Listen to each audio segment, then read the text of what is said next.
They always tell me that I spoil them, and I'm like, you know what? Honestly, it's really not that spoiled. I said, I don't have much money. It just looks more attractive than what it really is. That is cool. All right. This Monday morning, this is a very cute little Terrapin Carolina that's kept in captivity. Things to note, let me get myself a pen here to point, is we've had some metabolic bone disease. We've got that divot there, divots here, here. Also on this side over here. You'll also notice that his nose is a little bit on the short side, which makes his eyes poke out a little bit more. So we've actually had a really, really, really soft shell and skull at some point in time. The good news is the skull is fine and the carapace is good, but the plastron's still a little bit on the soft side underneath here, okay? And you can actually see the curved area here where it's not the flat way it's supposed to be. Anyway, Mom does have some UVB lights in there, but she swears that they're more the incandescent kind. And you know, again, pet stores will sell these bulbs saying that they are reptile lights. It says reptile all over the cage itself and all over the box itself. But the bad news is these guys need a UVA source for heat and a UVB source to help utilize vitamin D3, and then use vitamin D3 to make the calcium and phosphorus matrix. It makes bone.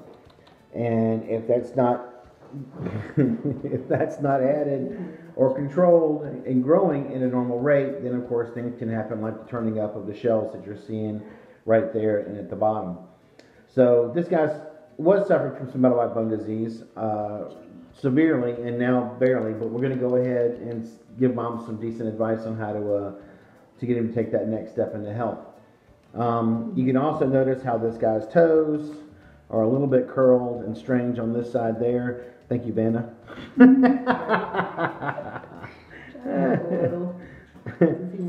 So that's not really all that normal, but I have actually seen that in nature a few times as well. Mom swears he was born that way out of the shell, or hatched, I should say.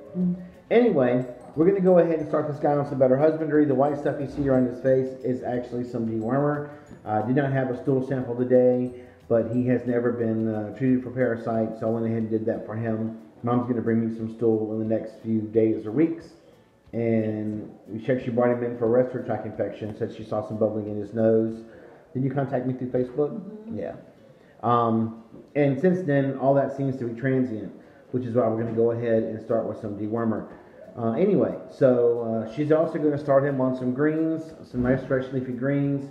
The only stuff he's been getting as far as vegetable matter goes has been things like bell peppers and banana and strawberry. And I'm not saying that's a bad diet. I would love to eat that myself. But when these guys are in nature, they probably only see that seasonally, and they need to have a large part of their diet. And I'm going to recommend that those treats be 10%. The rest of it needs to be a good, healthy leafy green. The one thing I can recommend in this area that we can get pretty much all year round is collard greens. So I'm going to recommend she get some of that and chop that up and offer that to him as well. And she brought in all kinds of products. She even showed me a video of his cage. This guy's got a really, really cool terrarium, but she has a lot of dirt in there and a lot of chance for other infections. So she's going to modify that as well in the future. So anyway, this guy does get several hours a day out there in the sunshine, but unfortunately his time spent inside is just a little bit lacking of some decent UVB radiation and probably even some heat. Alright, so that's this case for now. We weigh approximately 186 grams, and we will see how well this dewormer works, and Mom's going to bring me some stool. Alright, that's it. Later.